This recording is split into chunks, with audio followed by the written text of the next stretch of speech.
ছিংগাপুৰলৈ যোৱাৰ আগতে এইদৰে চুলি কাটিছিল আমাৰ মৰমৰ জুবিন দাই। চাওক এই ভিডিঅ'টো।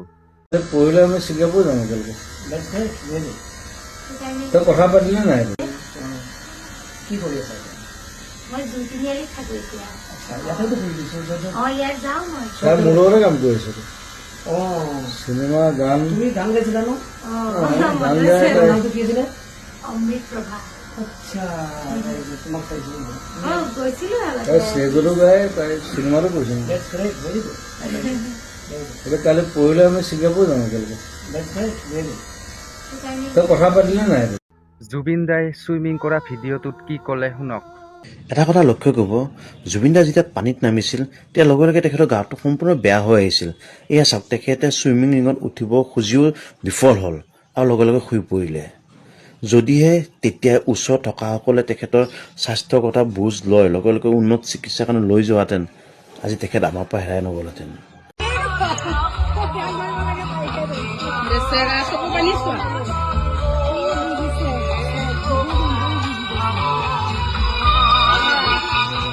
গৰুটোও বুজি পাইছে আমাৰ মাজৰ পৰা এজন মহান মানুহ নোহোৱা হৈ গ'ল। ছোৱালীজনী কান্দি কান্দি কি ক'লে শুনকচোন এবাৰ। অলপ আগত নিউজটো পালোঁ যে এনেকুৱা ঘটনা হৈছে জুবিন দাৰ লগত। তেতিয়াৰ পৰা কেৱল ভগৱানৰ ওচৰত এটা কথাই ভাবি আছিলোঁ, যাতে ভাল হওক আৰু আমাৰ মাজত আগৰ জুবিন দা হৈ উভতি আহক। কিন্তু যেতিয়া খবৰটো পালোঁ, ভাবি পোৱা নাই কি সঁচা বহুত বেছি দুখ লাগিছে। বিশ্বাসো কৰিব পৰা নাই যে আৰু আমাৰ মাজত নাই।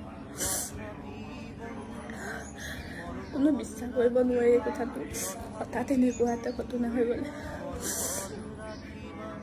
আমি একো কৰিব নোৱাৰোঁ। বাট আপুনি সদায় ভগৱানৰ ওচৰত ভালে থাকক। আপুনি য'ত থাকে তাতে ভালে থাকক। যদি আশার সাকিতি উমি উমি জলে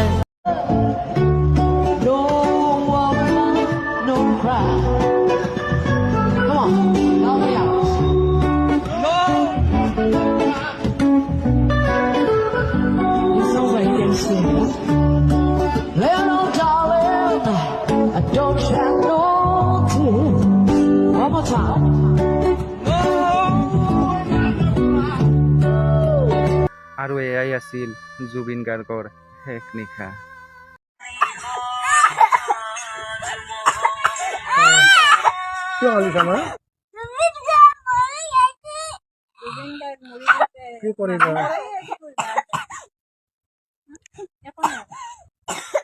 কিমান ভাল পালে এনেকৈ কান্দিব পাৰে কণমানিজনী। যদি আশাৰ সাকিতি উমি উমি জলে।